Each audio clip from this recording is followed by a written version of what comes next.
Japanese student Ritsuki Kakuyama gets his ass yeeted by Truck Kun into the isekai world, right after he gets into his dream uni. My guy is reborn in a peasant's house instead of those amazing rich life noble incarnations too. So Truck Kun really had some beef against this guy. His family is pretty trash, and he gets bullied for having black Asian hair as an odd thing in this world. Thankfully, bro's life comes up a notch the moment the system notification greets him, making him feel like finally he's about to win. Those hopes also get crushed when the system literally calls him an effing nobody loser. With his chances wrecked, he now doesn't have any choice besides grinding his ass off to shave the family debt. Our boy thought that he might excel by becoming the second coming of Da Vinci, or maybe a powerful knight, and one day those dreams come true when he runs into a grizzly bear. Ian and his sister's lives are saved thanks to a mage vaporizing this fat Teletubby. He had no idea what a powerful mage was doing in a village like this. But the woman sparked curiosity in the boy, expressing how she received a prophecy to search for a black-haired boy in the hopes of raising him. Knowing that this boy fit the description of what she was looking for, she gains interest in Ian, while the kid is out here questioning how the hell she managed to one-shot that giant bear. Anyone could become a mage, and that thought gave Ian hope,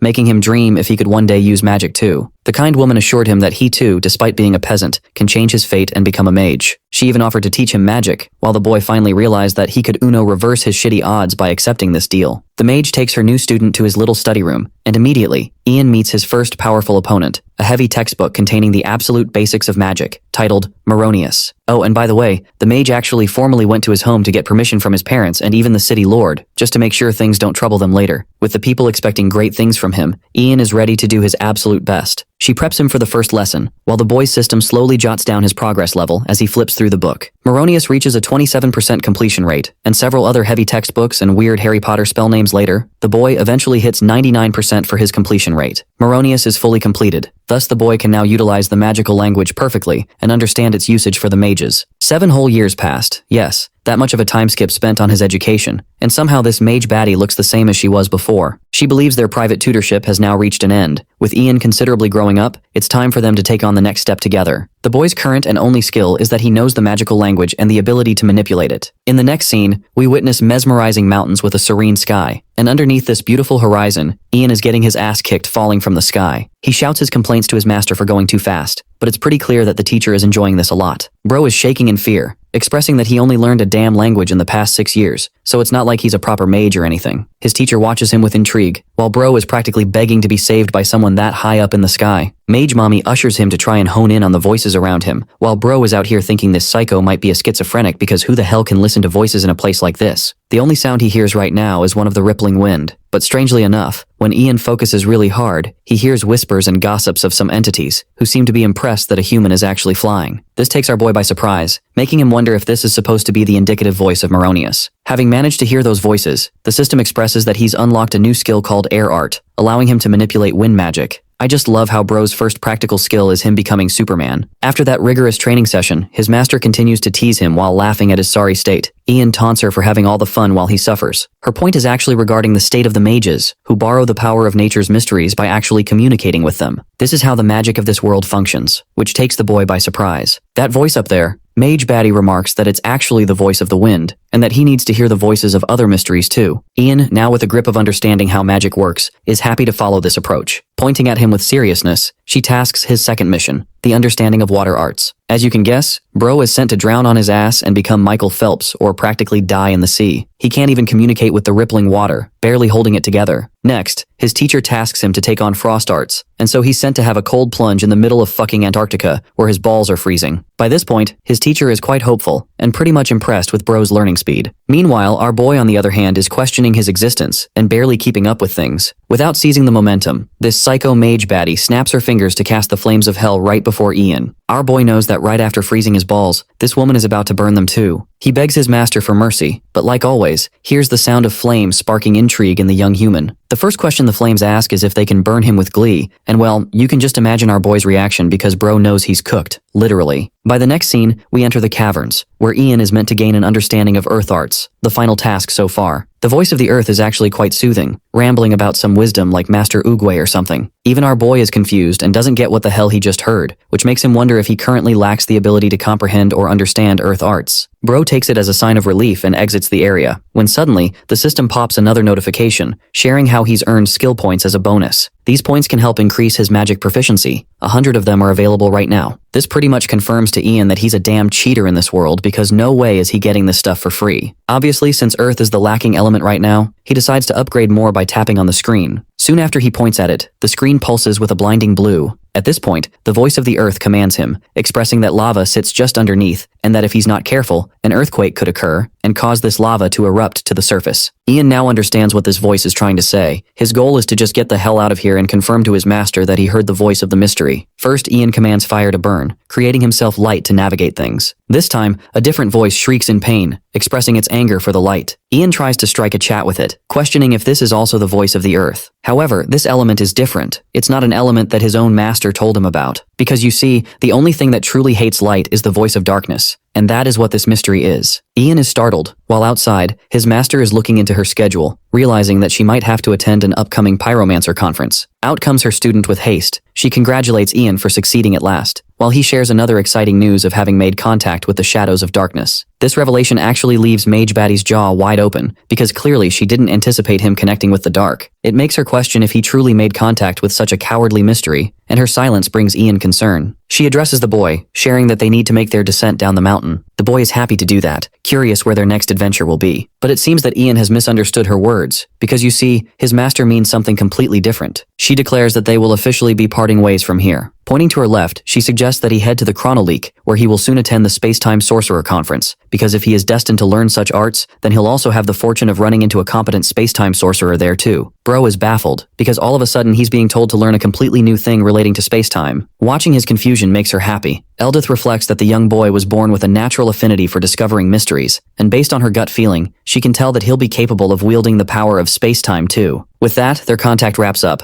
Eldith is excited to meet him after 3 years in Dranheim. In the next scene, we introduce ourselves to the region that she told him about. This town is pretty rural looking, though the people are bustling about. Ian is looking for the conference that his master told him about. He still thinks that woman is unpredictable as hell for sending him here. One man among the crowd appears to be a travel guide, ready to help anyone travel north. Ian recalls that his master told him the conference would be held in the north, and since he's free to travel, our boy thinks it's a good opportunity for him to leave right away. In the next scene, we have a bunch of people settling down for a camp. Among those people, Ian is also seated. One of those men, the man who called him earlier, is the merchant guild master, Leek. Leek asks if it's the boy's first time heading north, to which Ian confirms that he's only going there because something came up. The older man hears this and comments that the boy probably has no idea about Dragon Mountain then. Ian expresses his confusion, because apparently this drake is supposed to be teeming with gorgeous yet dangerous black drakes. These drakes are not easy to fend off. Leek acts buddy-buddy with the kid, and asks if he at least knows how to fight or run. Ian isn't comfortable with this dude, but he answers that he's not really confident. Immediately, the seemingly kind man turns on him and calls our boy useless, questioning his profession. With much shame, the boy shares that he's a mage. I don't know what happens to Leek because he shakes in shock and calls the boy a Lord Mage. Overhearing their conversation, a girl is drawn to the boy. This cloaked girl turns around to see what's going on, while the other men are still confused, even shocked that this kid is supposed to be a mage. Ian genuinely doesn't get why these people are so stunned, because his little revelation has shifted the environment completely. As if revering his abilities, Leek quickly turns into a subordinate and grabs the bowl, happy to serve the boy seconds. Even though Ian declines the offer, this man charges over to the food server to fetch him a new bowl anyway. More and more people begin to chat about Ian's status as a mage. Some of them even doubt his ability, believing that his appearance makes him look like a third-rate weakling guy who doesn't know what he's talking about. These haters are hating hard on our guy, thinking he ain't got all that, while Ian is a nice kid who doesn't pay them any mind. The girl from earlier who took interest in him decides to talk to him, whispering that if he's truly a mage, then the boy should try to use some spell and show these guys who's actually boss. It may seem like the assertive approach and a forceful one. Ian doesn't really get the point though. The girl explains that typically, mercenaries are known for making fun of quiet people, treating them as timid or weak. That's why it's necessary for such people to show their powers and intimidate others who doubt their strength. Because if Ian can simply do that, he will show them who's the top dog, and the mercenaries will automatically become his subordinates, willing to protect him in any trouble. The idea is a bit new to Ian, who understands where the girl is coming from, yet doesn't get what he's supposed to do in this situation. Because first of all, bro doesn't exactly have the experience of getting angry at people before. While this conversation is happening, the dude sitting around serving the food actually spits in Ian's bowl, before coating it around with a leaf. This disrespect actually pisses our boy off, who can't believe that this fucker had the audacity to spit on his food. All of a sudden, the ground trembles, making the server realize that he messed up. Ian goes up to the bastard and addresses them with a powerful presence, questioning how dare he spit in his plate like that. The server is wetting his pants in fear, so he quickly submits in terror, apologizing to the Lord Mage for his heinous actions. Pissing him off even more, the server states that he just wanted to polish the plate. Ian is furious that this guy's best idea of polishing a plate is to first spit in it. The man argues that water is actually dirty, so it would have been worse. Ian doesn't really understand the meaning behind such a statement, questioning his logic. So the server explains thoroughly how water is actually full of mud and parasites. That's why he doesn't really wash plates with water. And my god, bro, it's the worst reasoning ever because this man actually believes his spit is cleaner in comparison. The sentence traumatizes Ian, haunting him for the rest of the night. Bro is out here going crazy, completely turned to stone in front of the mercenaries and the servers, because this medieval age actually has no sense of hygiene at all. Frustrated, Ian coldly mutters a spell, casting the might of the flames to erupt from the nearby campfire. These flames reach heights taller than the surrounding humans, intimidating them and surprising the girl who gave him the suggestion. Maintaining his assertive tone, Ian orders them to quickly fetch some damn water, berating them for a bunch of dirty medieval bastards. Both men run full speed away to fetch the water, not knowing what they really even did wrong to begin with. In the next scene, we find the calm night. It appears that everyone is off to sleep,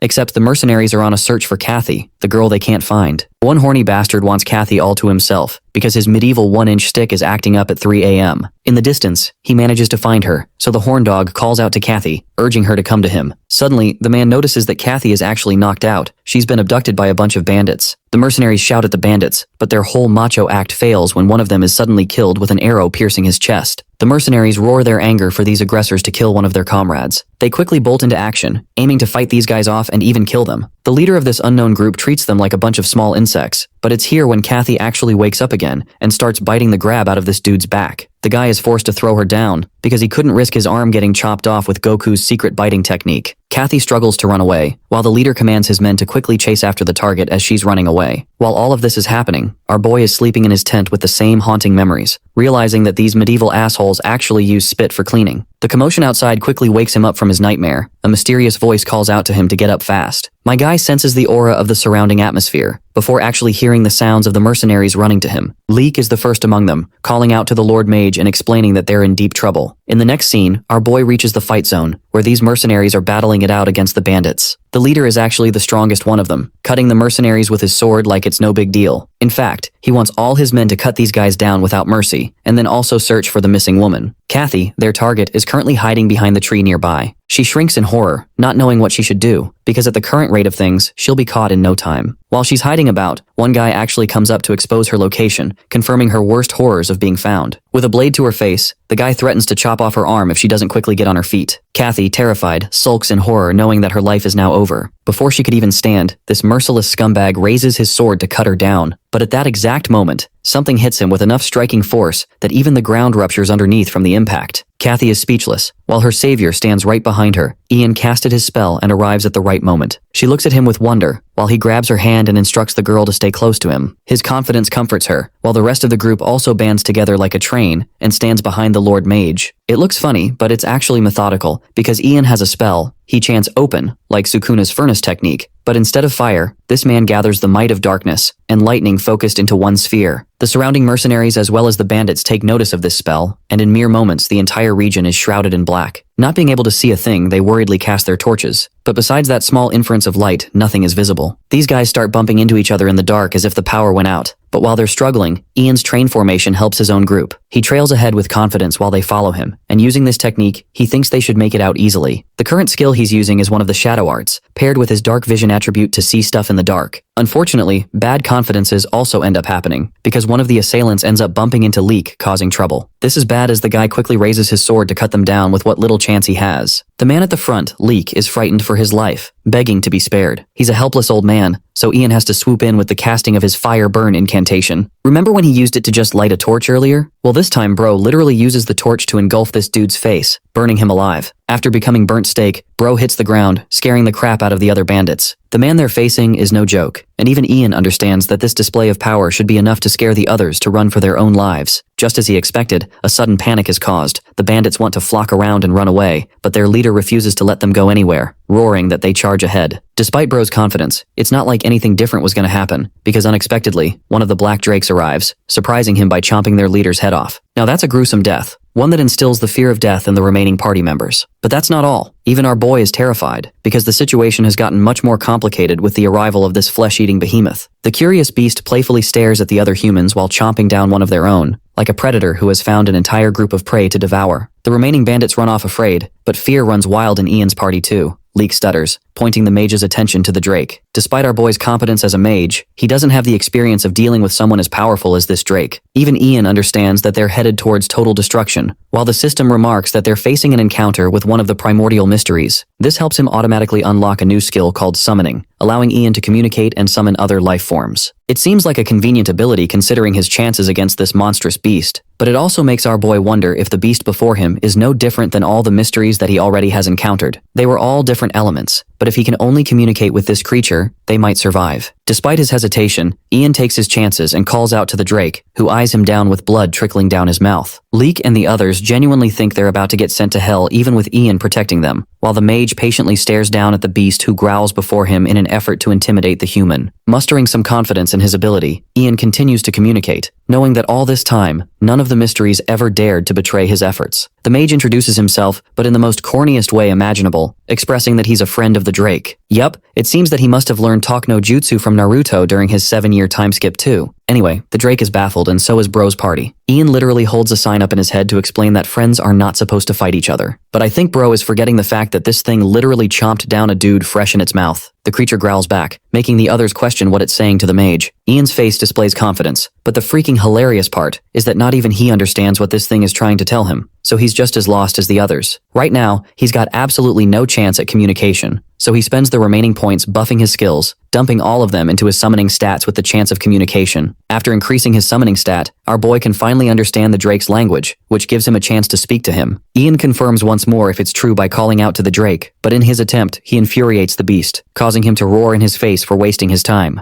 Ian's party is shitting bricks while he holds it together and gathers his words for a conversation. First, he explains that he shares no intention of fighting the monster, but the drake responds that it would be foolish to even entertain such an idea of fighting him. Ian assures him that he knows that, and that he'll lose right away if they even try to attack him. He actually plays it along with the arrogance of the drake, making it seem like it would be a waste of time for them to fight the great beast. The prideful drake takes it that the humans are begging for mercy. Leek and the others take it that they're communicating through communication while Kathy waits patiently. The drake roars that it would indeed be pointless to try and kill the rest of the weaklings, which is exactly what our boy wants. Ian is starting to think this negotiation is favoring them. One small problem, the beast roars that he's in a pretty shitty mood right now, implying that he's got no plans of letting them go. Ian's party is on their knees begging for their lives, while our boy questions what he's even gonna do anymore. Ian takes it as a sign that the drake is telling him to get lost, and that he doesn't really have any choice except duke it out against the beast with a direct approach. Fighting isn't what he means here, because the mage suddenly turns into a therapist and asks the drake why he's in such a sour mood. Still angered, the beast shouts that he doesn't have any motivation to tell a human that. Ian counters that he wants to offer some assistance to help alleviate Drake's mood. His offer appears arrogant to the creature, who thinks that it's pointless for a human who can't even do anything. In response, the mage mutters a bunch of words in the magical language, casting the water to soar up and sprinkle around. The sight appears strange to the party, even stranger to the beast, while Ian surrounds himself with mystical aura. Intrigued with this sudden display of magic, the beast now takes full interest in the boy. Ian emphasizes that he's nothing more than a humble mage trying to communicate with the mysteries of the world. That's why he just wants to help the drake with whatever he can do. Seeing that the beast hasn't yet anything to say in anger, Ian knows that he's in the zone. The next step is where the real negotiation actually begins. We cut to the next scene. Midnight falls upon them. The bloodlust of the drake is no more, and he's more open for a talk. Our boy is just happy that he managed to delay immediate death for him and the rest of his friends. But the real issue comes in the form of fulfilling the requirements. Ian figures his options, understanding that the drake has all the leverage here, which means the mage has to be the one to make simple demands. A sudden memory of his master plagues his memory. She once told him that the mastery of magic is straight up impossible without a mastery of communication. It's the same reason why building a relationship with the mysteries is essential. Friends or not, every mystery contains its own kind of nature, their temperament. The job of a mage is to identify and empathize with such natures, going along the hearts of the mysteries. In other words, Ian learned that social navigation is a critical skill for a mage, and in a life-threatening situation like this, he has the perfect opportunity to prove himself as someone who can swindle a drake out of a murderous mood. In order to achieve this goal, he calls for the skill window first. The system shows him a skill called Expert Summoning Management, which is basically everything our boy needs for the current trouble. Normally, this may seem like the quickest choice, but our boy takes his time and finds it really strange that the skill involves feeding the drake some high-quality liquor. Ian is sweating bullets the more he reads this damn system's notes, because the next step requires glazing the shit out of the mysteries he's talking to. Long story short, the most helpful advice bro got from the system is to just use alcohol and become one of those simps that glaze e-thoughts on Twitter. Ian submits in defeat, realizing that this kind of task is impossible for a loner like him, while even the drake is left questioning what the hell this dude is trying to do. Strengthening his resolve, our boy thinks that he should start off by reaching the creature's heart, as it's the only way for him to make any progress. Ian addresses the drake, expressing that he's actually prepared a mighty gift for the glorious beast. Curious about the gift, the beast desires that he bring it forth at once. Next, Ian calls Leek, who is startled by the sudden command. Bro quickly tells this old fart to fetch the strongest liquor they have right this moment. Moments later, the man returns with the most exquisite and premium-looking box of liquor, presenting it before the drake. The monster doesn't exactly get the purpose of this gift. Even Ian is internalizing his anger, pissed off that this monster is so ungrateful. But on the outside, my guy plays it cool and explains that it's a very precious gift in the human world. Pouring the beast a huge cup, he presents it to the monster. The drake smells it at first, finding it a peculiar scent. The beast erupts with anger, questioning if this man is about to pull some kind of fishy 3000 IQ move on him to betray the monster. Ian's party is frightened, but my man continues with his poker face and assures the drake that no fishy business is going on. To prove his words, my guy chugs down the whole mug without any problems. Even his party is a little shocked that he went ahead and did all that. Ian shakes it off, acting like nothing happened, but deep down, he's stunned with how strong this thing is. The drake is a little upset that the liquor smells pretty bad, so it plugs its nose to avoid it. The mage assures him that it'll help him feel better if he just let it give it a try. The monster stares it down. The tiny little mug surely couldn't do anything to him. With forwardness, it lets its tongue out to get a small taste, while Ian's party prays for their good. Suddenly, the drake turns into a squirming little girl. Clearly, he didn't expect such an outcome, and though he doesn't find the taste pleasant, for a wild beast like him, the substance feels addicting. Finding that perfect lead, Ian shares that the beast should try this other one too. So the night goes by and this thing is literally drunk as hell swallowing so much liquor. The drake is in a giddy mood and has found a new addiction to liquor. But our boy's questioning how the hell this bastard is still alive after drinking 7 whole barrels down the drain. Ian and Drake have become besties, with both of them discovering how heavy of a drinker this beast is. Earlier, our boy had planned that he would escape while this big bad lizard was asleep, but that's gonna work anytime soon. Instead, Ian is chugging down the same liquor himself, when suddenly, the drake calls out the mage for his earlier request to discover why he was in a bad mood. The drunken drake weeps and gets all teary like a sentimental schoolgirl, confusing our boy. Apparently the drake is annoyed that his nest is in a bad location, a harsher location compared to the others. Despite that, his partner told him that she felt at peace, and well, bro's weeping over his girlfriend. Meanwhile, Ian comes out reflecting how in the flying fudge this ugly-looking drake managed to secure a girlfriend while he doesn't even have one. The creature wallows in pain, expressing how his partner eventually started getting teased by the rest. It made him feel guilty on her behalf, and in his anger, bro broke up with his own girlfriend. It's hilarious because Mr. Tough Guy's roar hilariously wakes up Leek and the others from their sleep,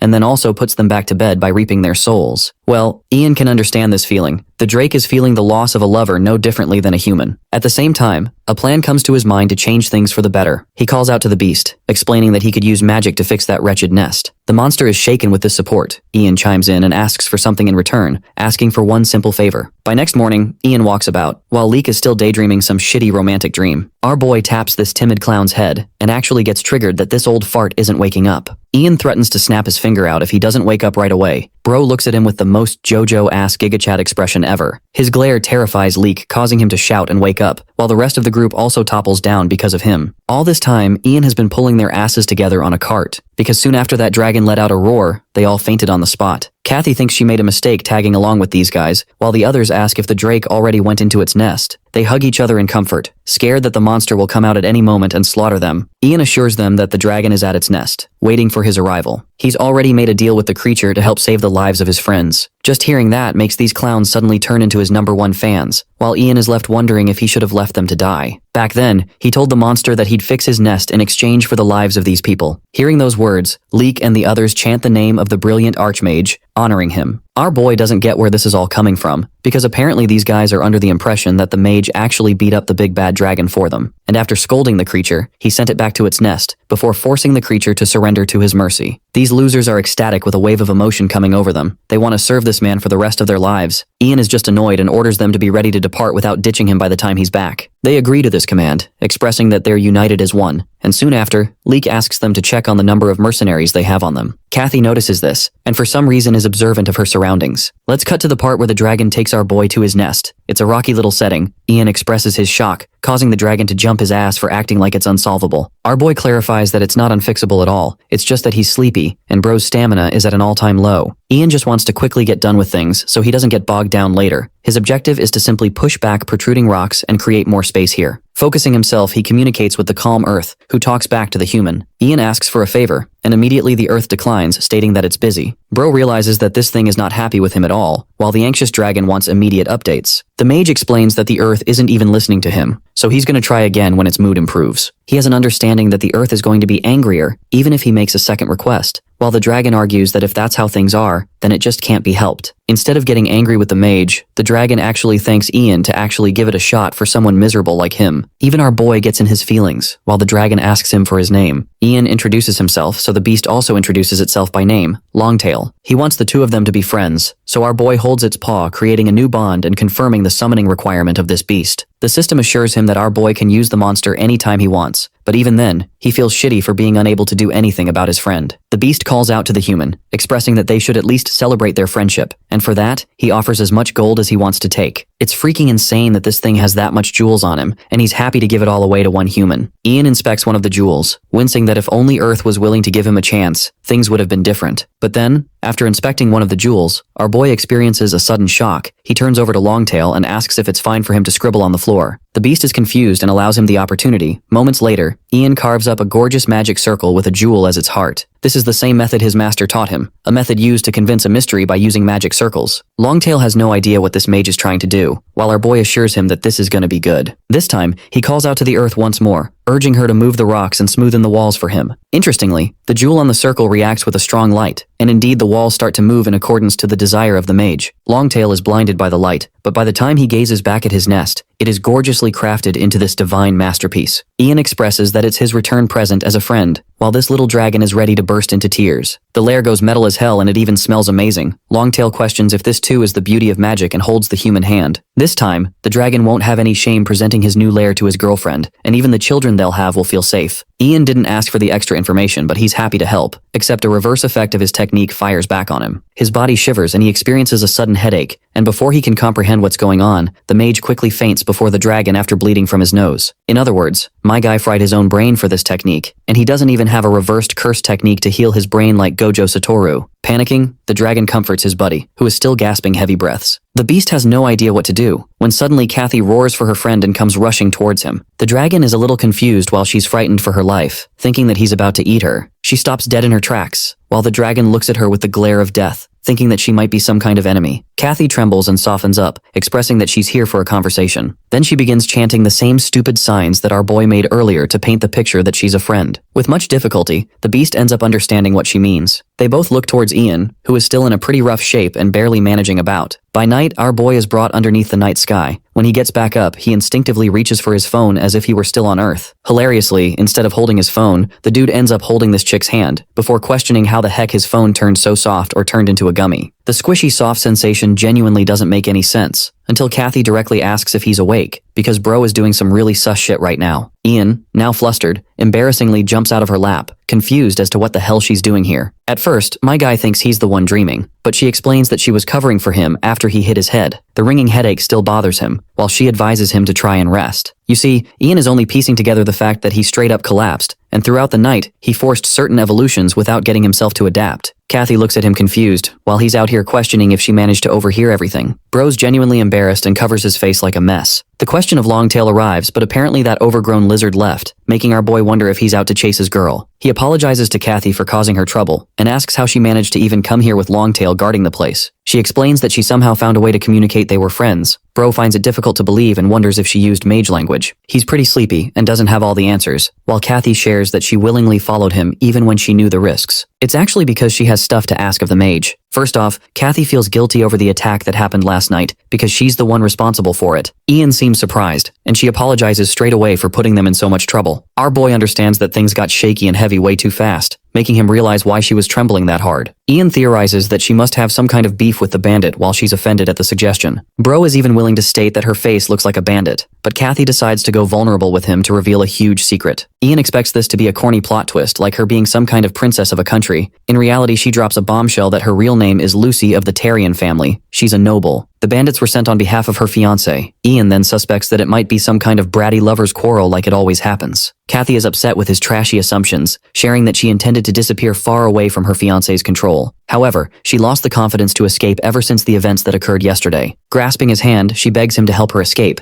Ian is a little overpowered with her suddenness, questioning what she's even running away from, or if it's really that bad. The girl emphasizes that her family, the Tarians, are a baronial house that govern the Fianlep region, except because they had a shortage of knights to defend them, they were constantly at risk of being attacked. Because of that, a territorial war was always looming over them, threatening the very destruction of their family. In haste, she was married off to a knight who was once a mercenary captain as means to control the situation. Because this man had insane influence in his mercenary team at the time he was active, all the threats posing their family vanquished. Things seemed fine at first. The guy seemed okay with his position as the son-in-law of the Tarian family, but then things collapsed quickly. He went mad in the thirst for power, thinking that he could do anything. This guy even picked up random women, treating her with utter disregard and hate. Things had gotten to a really terrible point, causing her parents to demand a breakup of the engagement. However, things did not work out for them well either, and with a heavy heart, she reveals how this bastard poisoned her parents. Ian is shaken by this revelation, while the helpless girl shares how this scumbag thought he'd lose the power, so he made his point by poisoning her family. Even our boy thinks this dude is a generational shithead for doing all of that, while Lucy reasons that the guy will forever remain a commoner, which is why he's forcibly trying to inherit the family's name and rank. She only managed to escape thanks to the help of a servant, refusing to marry that man, but she knows that he'll keep coming after her. Her one true desire, as a helpless little girl with no one to turn to, is that Ian help her reach safety and escape him. The mage understands her situation too well. Our boy can feel the kind of violent figure this man truly is for taking such lengths, so much so that he's willing to kidnap his own fiancée. It's a complicated affair, and though he has no idea how these medieval processes affect his work, he can empathize with her. Lucy begs him, pleads with him on the behalf of her family, hoping to reward him with anything. Still, one question bothers our boy. Why him? Because he could always betray her too. Lucy fires back that she's got nowhere to turn, because nothing is worse than that man. She's even willing to offer him everything for the freedom in return. In fact, this woman is so desperate she's ready to help him take the rank of a noble by becoming a part of the Tarian family. Even though later there comes an offer from a little princess saying that she would marry someone common and a farmer's boy like him,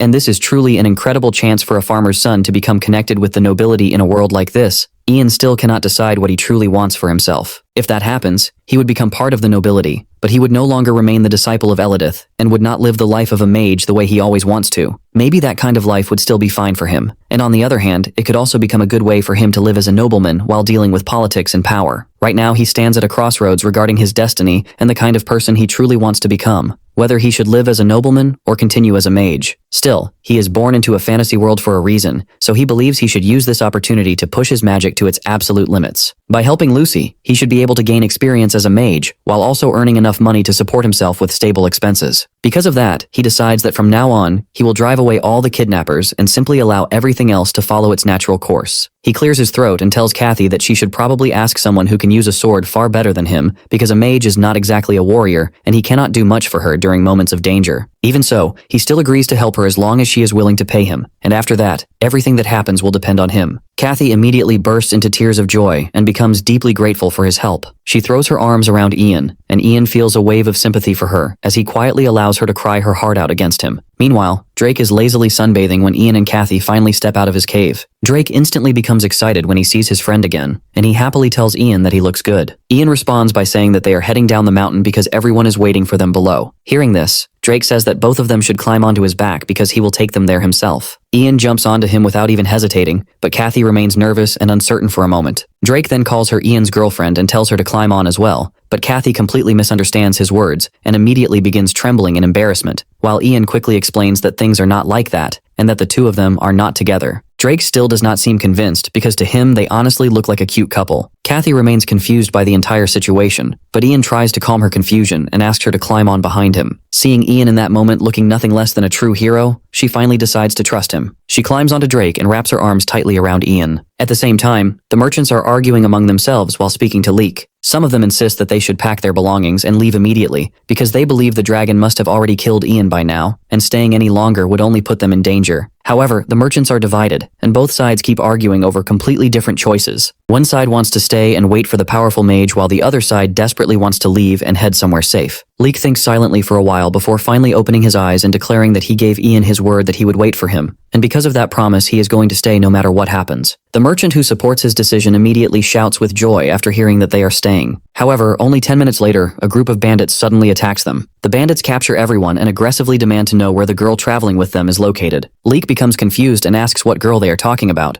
But one of the bandits explains that they mean a beautiful young woman with dark blue hair and warns Leek that pretending to know nothing will not save him from the situation. Leek suddenly realizes that they are talking about Kathy, but when everyone turns around, they discover that she has not been near them for quite some time. The bandits immediately assume that all of them are lying and begin threatening to kill everyone while the terrified merchants scream in fear. Then suddenly Leek realizes that their protector and savior Ian has returned. Everyone quickly turns around and sees Drake charging toward them at incredible speed while Ian and Kathy ride on top of him. One of the bandits nervously asks if the woman riding there is the girl they are supposed to capture, but panic already begins spreading among them because the creature is rushing toward them at terrifying speed. The moment they finally realize that it is not a dragon but a drake, they immediately abandon everything and run for their lives. Once the bandits are finally gone, Leek is deeply grateful that Kathy is safe. Although he is also furious because if it had not been for Ian, she would have ended up in terrible danger with all the bandits and the people hunting her down. One of the merchants asks how those men even managed to discover Kathy's whereabouts in the first place. But that mystery has to wait for another time because none of them understand how the pursuers began tracking her the moment they arrived. None of them can understand how people who follow the same heavenly god church can be so cruel either. Hearing the church's name makes Ian pause because he has not heard it in ages, yet he knows it is one of the great religions of the world, and its doctrine strictly forbids enslaving fellow believers. Even so, human traffickers and criminals have ignored those commandments for years and continued selling and exploiting people anyway. More importantly, even after witnessing a mage and seeing Drake with their own eyes, those bandits still refuse to abandon their pursuit of Lucy. Ian realizes that he is dealing with desperate and stubborn people who are willing to risk everything for money, and that thought unsettles him because at this rate, they will eventually track Lucy down for sure. That possibility terrifies him because he knows he cannot handle a large group of enemies all at once. Because of that, he asks Drake for a favor, and Drake instantly agrees without hesitation. Ian asks him to drive away the men from earlier, and if necessary, even kill them. Drake's eyes sparkle with mischief the moment he hears that, because he is eager to do anything for his new friend. Without wasting another second, he rushes off to deal with the pursuers. Ian understands that killing people is terrible, yet this is a medieval fantasy world where killing and being killed are parts of everyday life. And if he wants to survive in this world, then he has to adapt to it as well. Suddenly his head begins spinning again because he once more overuses the Moronius language. Kathy immediately rushes to his side and grabs him before he can collapse onto the ground, begging him not to push himself so hard. Leek notices the scene instantly, and his eyes practically sparkle with mischief as he starts teasing them and asking whether they are dating. Both Ian and Kathy react with complete horror at the idea, which only makes Leek grin even wider. Soon after that, they continue their journey once again, and during the trip Ian repeatedly receives notifications informing him that Drake has eliminated another human. By the end, he receives 11 separate notifications in total. He admits to himself that it is surprisingly convenient that the magic automatically reports back to him, although it frustrates him that he cannot openly summon Drake in front of everyone else. Suddenly, Drake contacts him through telepathy and announces proudly that he has driven away every suspicious person he could find. Ian thanks him sincerely for protecting them, but Drake simply replies that he only did what would make his friend happy. Then Drake asks whether Ian is truly leaving because he hates saying goodbye, though he admits that this is farewell for now. Ian understands that Drake cannot leave the mountain range, and that realization saddens him because it means they may not see each other again for a long time. Drake thanks him once more for everything he has done, but before ending their conversation, he suddenly brings up the mystery of the phoenix. Naturally, Ian becomes interested immediately. Eventually, they arrive at the Riverville, and Ian keeps thinking about Drake's words regarding the phoenix. Rumors claim that an ice phoenix lives somewhere within the northern mountains, and Ian feels an intense urge to see it for himself. According to legend, a phoenix is a creature that never truly disappears after death and possesses the ability to change through every attribute, including fire, ice, wind, and even stone. It is known as a monster with extraordinary adaptability to any environment,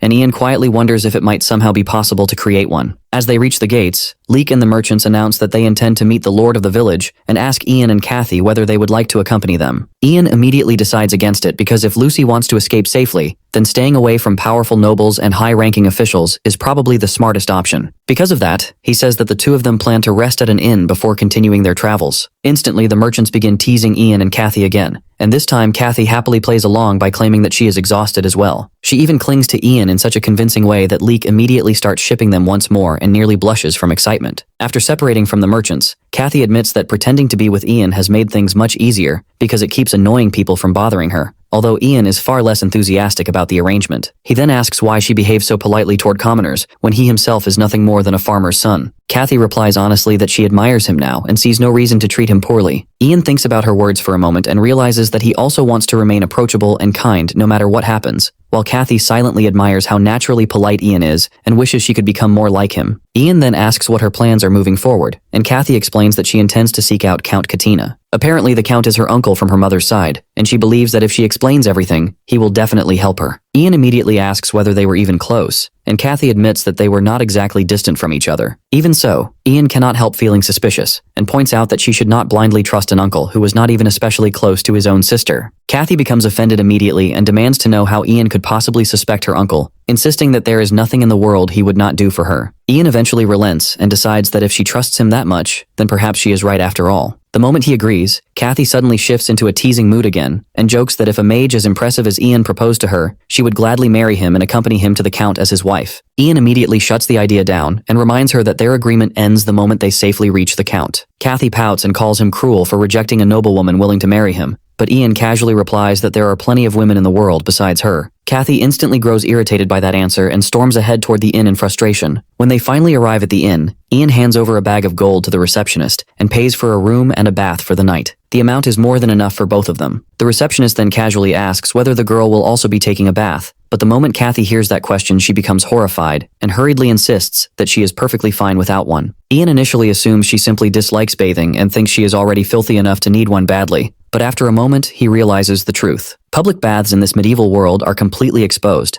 and Kathy is obviously uncomfortable with the idea of bathing publicly in front of strangers. Understanding her hesitation, Ian simply tells the receptionist that he alone will use the bath. Kathy immediately lets out a relieved sigh. Unfortunately, while this conversation takes place, 3 suspicious people sitting nearby quietly observe Kathy the entire time. Ian notices their stares at once and instantly becomes protective. He quickly tells Kathy to pull her robe tighter because people are watching her too closely, and he does the same himself to avoid attracting further attention. However, by that point, it is already too late because those strangers have clearly fixed their eyes on Kathy and have no intention of forgetting her face now. On the other hand, the men watching Kathy are entertaining disgusting thoughts about her. It is the first time they have ever seen someone as beautiful as her, and to them she looks almost like an angel descended from heaven itself. What irritates them even more is the fact that she is traveling beside a skinny black-haired boy like Ian, and in their minds someone like him does not deserve to be near a woman like her. They exchange mischievous glances with one another and quickly come to the conclusion that since Ian and Kathy are clearly not planning to stay at the inn for very long, they need to act immediately if they want a chance to take her for themselves. Their intentions are vile from the very beginning, and they decide that today is their only opportunity to make their move. While they continue plotting among themselves, elsewhere inside the castle, the Lord of Riverville is speaking with Leek. During the conversation, Leek suddenly realizes that this is a perfect opportunity to earn the Lord's favor and perhaps secure a safe stay within the castle itself. Because of that, he begins flattering the Lord heavily, praising him until the man grows visibly pleased and arrogant from all the compliments. Once he feels the timing is right, Leek finally reveals that during their travels they encountered a mage. He excitedly explains everything from how the mage managed to tame a dragon to how he saved every single one of them from a terrible fate. Leek even reveals that the mage is currently staying at an inn within the town itself. The moment the Lord hears this, his expression changes completely, because instead of excitement, he feels immediate dread. He thinks about how disastrous it would be if such an unpredictable mage suddenly lost his temper and unleashed a dragon upon his territory. Not only would his people suffer terribly, but the situation is already dangerous enough because another troublesome force is currently stationed within Riverville. That force is the Holy Santiago Knights, a fanatical order devoted entirely to serving God. They fight both as monks and warriors, roaming the land in search of demons and monsters, rather than participating in ordinary wars. They proudly call themselves protectors of humanity, yet the Lord privately considers himself righteous zealots who bring chaos wherever they go. The mere thought of those Santiago Knights crossing paths with a dragon-taming mage terrifies him, because he is certain that if conflict erupts between them, his peaceful little town will be destroyed in the process. Determined to prevent that disaster at all costs, he immediately orders his commanders to prepare a room for Leek, and then commands them to summon the Santiago Knights at once, so he can keep both sides separated before anything catastrophic happens. Meanwhile, Ian and Kathy sit together eating breakfast at the inn. After finishing his meal, Ian announces that he plans to take a bath and casually tells Kathy to head upstairs to the second floor once she is done eating. The moment she is left alone, one of the suspicious men sees his chance and quietly follows after her as she walks through the inn by herself. He suddenly approaches her and claims that the black-haired boy sent him to escort her immediately to the docks, because there is an urgent matter waiting there. He explains that Ian is currently in the bath, and asked him to bring her over as quickly as possible. Kathy, naturally kind and already anxious because of the danger surrounding her, instantly believes him. Her thoughts immediately jump toward the possibility that the bandits have returned to kidnap her again, so she hurriedly follows after the stranger without questioning him further. However, when she catches sight of Ian peacefully bathing, she instantly realizes that something is terribly wrong. Unfortunately, by the time that realization reaches her, it is already too late because someone suddenly throws a cloak over her face. Ian notices the movement immediately, and just as one of the men attempts to attack him, the man suddenly loses his footing and crashes down because of Ian's magic. In that instant, Ian realizes that this situation does not resemble the schemes of Lucy's fiancé at all. This is something entirely different, and worst of all, Kathy is being kidnapped right in front of him. Without hesitation, Ian uses his light magic to create an illusion around himself. He possesses many strange abilities and mysteries that he can draw upon, and for now light is the easiest one to use. Yet at that very moment, something unexpected happens. Shadows begin creeping toward him as if alive, almost inviting him to play alongside them. When Ian opens his eyes again, he suddenly realizes that darkness itself has become his new ally. Instantly, he gathers the shadows around him and unleashes them upon the kidnappers. Darkness pours from his eyes as the shadows engulf the men completely. However, before he can continue, he notices that reinforcements are arriving nearby, and he cannot believe that common criminals would possess such organized backup. As he violently demands to know where they took Kathy, the terrified man admits that he genuinely does not know. Suddenly, Ian feels the cold edge of a sword pressed against his back. A stern voice orders him to stand aside while another man questions him about the darkness from earlier and asks whether Ian was the one controlling it. At that moment, Ian realizes exactly who has arrived, because standing behind him are the warriors of the Holy Santiago Knights. Ian confirms without hesitation that he is indeed the mage who summoned the darkness.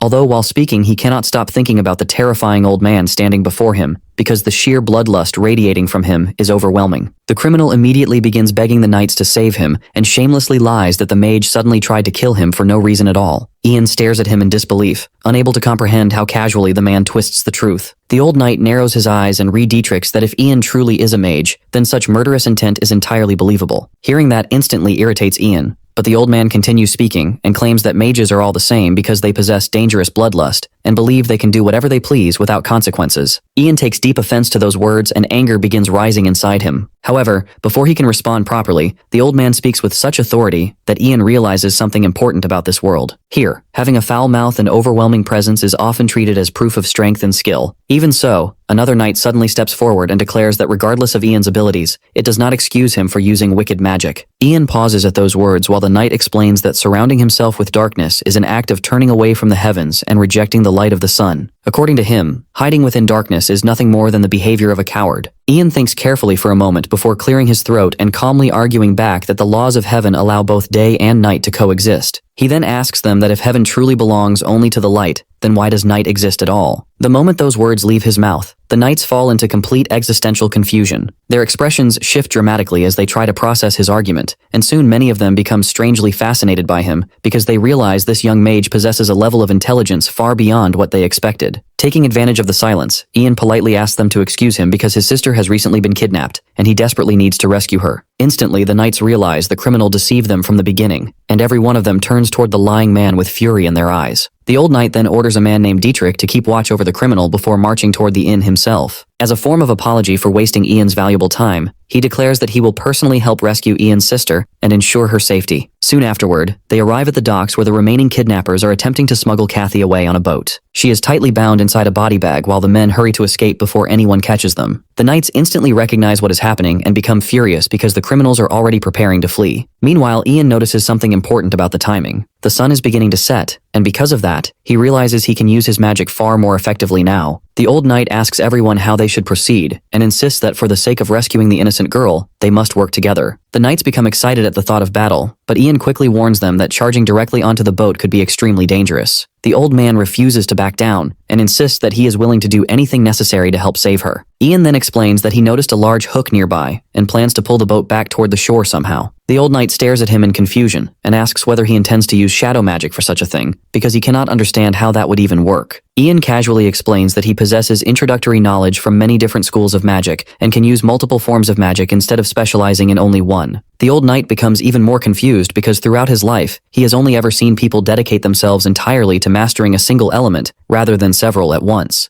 Without wasting more time, Ian suddenly begins chanting in his infamous Moronius language and calls upon the river itself, asking it to create obstacles and force the boat back toward the shore. Almost immediately, the river responds to his command. Powerful currents begin twisting violently, dragging the boat backward while waves crash around it and throw the vessel into chaos. Because of that sudden shift, Ian finally manages to rescue Kathy safely. The moment she is freed, she clings tightly to him in relief. Ian immediately realizes that if she continues acting this affectionately, the old knight will quickly understand that they are definitely not siblings at all. Because of that, he awkwardly hugs her back while secretly thinking about how exhausted he already is. His energy feels dangerously low, and all he wants now is to finally return to the inn and take a peaceful bath. Unfortunately, Ian has no idea yet that in this world, something as simple as enjoying a quiet bath is nearly impossible for him. Meanwhile, back at the castle, an emergency letter suddenly arrives. As it turns out, Bernard, the eldest son of Riverville, along with Hansen, the Knight of Riverville, are already rushing toward Ian's location. Both Bernard and Hansen notice the thick smoke rising in the distance and immediately assume that it must be coming from a battle. At once they begin worrying that the Lord's fears may actually be coming true, and that the knights and the mage have already started a full-scale conflict within the region. Hansen secretly thinks that this entire situation is already troublesome enough because he has been forced to drag along the sheltered young master the entire time, and after seeing the expression on Bernard's face, he becomes even more convinced that bringing him here was a terrible idea. He is exhausted from constantly babysitting a spoiled child like him. However, when they finally rush toward the source of the smoke, they discover that it is not coming from a battle at all. Instead, the knights are actually assisting Ian while he takes a bath in the open, something that leaves Ian himself extremely uncomfortable and nervous. Bernard and Hansen burst into the scene immediately, and Hansen quickly tells the young master to stop where he is. The moment he realizes that nothing dangerous is happening and that it is literally just a bath, both of them stand there utterly dumbfounded. Neither of them can understand how anyone could casually bathe outside in the open like this. Even so, Bernard remains suspicious and convinces himself that there must be something deeper going on beneath the surface. He begins looking around intensely for any hidden meaning or secret behind the situation. Suddenly, he starts shouting loudly that as the son of the Lord of Riverville, he has every right to receive a complete explanation about everything happening here and demands that someone brief him in full detail. He immediately throws a childish tantrum while Ian watches the entire scene with an increasingly uncomfortable expression. The old knight, whose name is Elder, calmly says that he will explain the situation, but Bernard arrogantly cuts him off and snaps that he was not asking Elder anything because he wanted Ian himself to answer. His disrespect toward Elder is obvious as well. Bernard then proudly introduces himself as the heir of the family before rudely ordering Ian to get out of the bath and show proper respect toward him. Ian immediately realizes that this behavior resembles something Kathy once told him about. In this world, nobles apparently practice a strange tradition known as mage baiting. It is a custom where nobles intentionally provoke mages in order to test their power and temperament. If a mage silently tolerates the insults, then people view them as weak. But if the mage reacts fiercely with anger, then they are acknowledged as truly powerful. Realizing that Bernard is likely trying to provoke him intentionally, Ian refuses to obey his demands. Bernard instantly explodes into another fit of rage and screams about how Ian dares to defy a noble like him.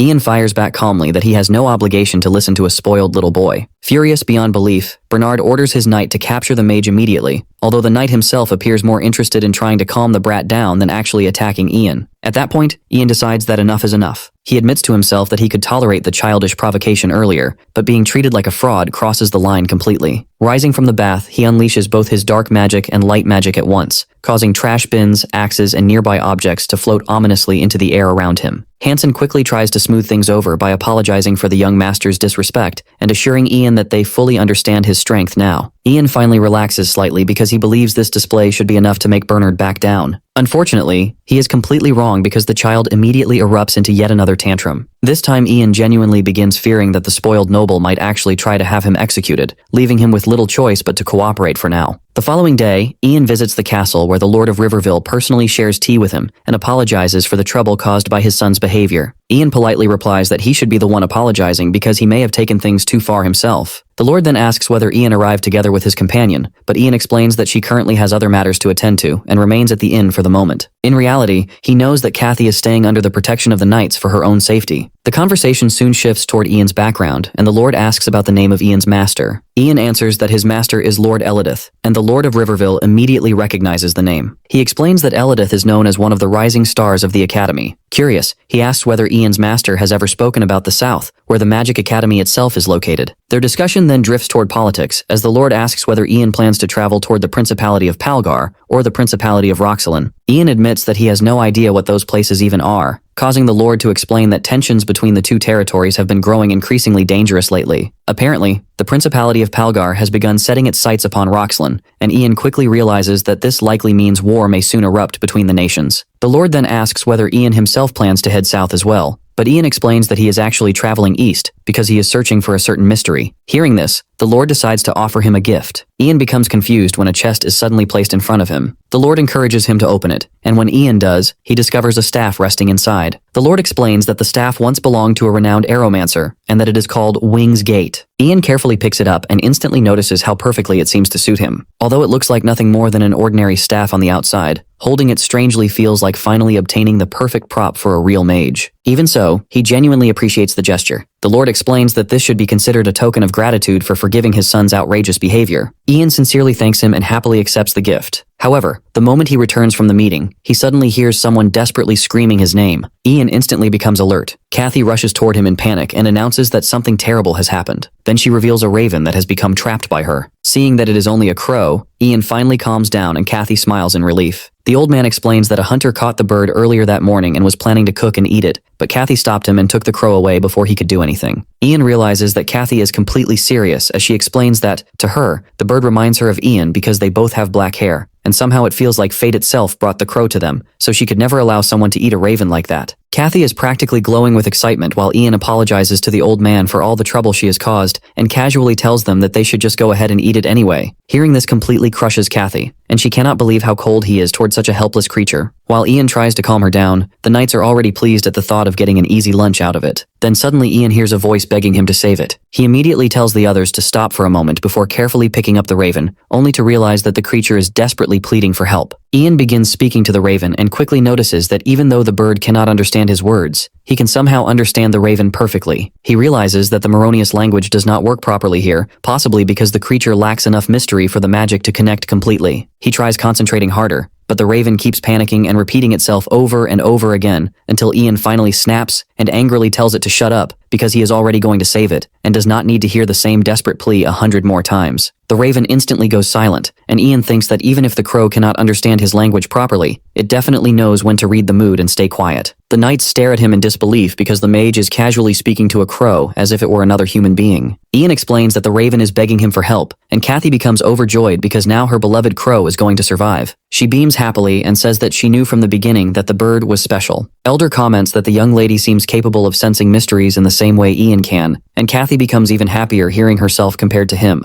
Ian then carefully heals the crow's broken wing, and Kathy happily says that now the injury should recover quickly. After that, she asks what they are going to do with the bird, because if they simply return it to the hunters, it will just end up getting eaten anyway, and saving it would have meant nothing. Ian thinks quietly for a moment while looking into the crow's eyes, and the raven once again begs him not to abandon it because the humans around here are terrifying. Even though Ian thinks the creature is unbelievably annoying, he still sighs and places it on his shoulder. Kathy immediately asks if they are really taking it with them, and Ian replies that they are, at least until its wing fully heals. Kathy lights up with excitement and insists that they need to give it a proper name. She throws out several suggestions, but Ian dislikes every single one of them, so eventually he decides on the name Oberon. Kathy immediately loves it, and from that moment onward the crow becomes known as Oberon. The bird proudly declares that they may now bask in the honor of serving him, and Ian instantly thinks that the crow is already becoming far too cheeky for its own good. Kathy then suggests that perhaps they should continue traveling together with the knights, because she has realized it would be much safer than wandering around alone as only the two of them. Ian thinks about her words carefully and realizes that she does have a point because ordinary bandits would never dare attack a group protected by the Knights of Santiago. Still, he wonders whether it would even help them if the knights are not heading toward the same destination. Before he can think any further, Elder walks over and asks why they both look so worried. As he sits beside them, he explains that regardless of how talented Ian may be as a mage, traveling alone with a woman is still extremely dangerous. Because of that, he proposes a deal regarding a dangerous monster that has recently appeared within Count Katina's territory. Elder explains that while traveling there, the knights plan to hunt down a creature known as the Manticore, a brutal magical beast infamous for slaughtering humans simply for pleasure. Surprisingly, Ian already recognizes the name and asks whether Elder truly expects his help against something that dangerous. Elder quickly explains that they do not actually want to force him into combat, and would never drag him into danger against his will. Although if Ian voluntarily wishes to help them, nobody would stop him. Ian immediately refuses, because he has no intention of risking his life against a horrifying monster like that. However, Elder quickly stops him and clarifies that the real reason they need him is something entirely different. He explains that when the Order announced their intention to hunt the Manticore, a priest from Count Katina's territory practically forced a local mage to cooperate with them. Naturally, the mage became deeply offended by this treatment, and now the knights want Ian to smooth things over. Since Ian is also a mage, Elder believes his words would carry far more weight than anything the knights themselves could say. Ian considers the proposal carefully and realizes that it is not actually a terrible arrangement. If all he has to do is calm down one irritated mage, then in exchange they gain protection and escort from an entire knightly order, which could be extremely useful for both him and Kathy. Eventually he accepts the offer. Soon afterward they continue their journey together, and Ian quickly realizes that traveling alongside the Knights of Santiago is surprisingly comfortable. The members of the Order are disciplined men with strong principles, and compared to the chaos he usually experiences, the journey becomes almost stress-free. Still, if he has one complaint, it is that nearly every single knight constantly tries to convert both him and Kathy into their religion. At first the conversations are tolerable, but before long the endless preaching becomes repetitive, exhausting, and irritating, because Ian has no interest in abandoning his own beliefs, simply because someone else insists upon it. Later that night at the campsite, Elder quietly sits beside him and comments that it is a shame. Ian immediately asks what he means by that. Elder explains that if only Ian could hear the voice of God, then perhaps he could become a cleric for the Order. He explains that clerics are essentially church mages who wield the mystery of faith itself. Ian thinks deeply about those words and wonders if someone could truly speak to God. Then perhaps he could finally ask about his strange status window and the reason he was reincarnated into this world in the first place. Curious now, he approaches Dietrich and asks whether he can study their holy book as well. After some time, Dietrich patiently teaches Ian how to read passages from the Bible and even compliments him for being so open-minded toward their faith. However,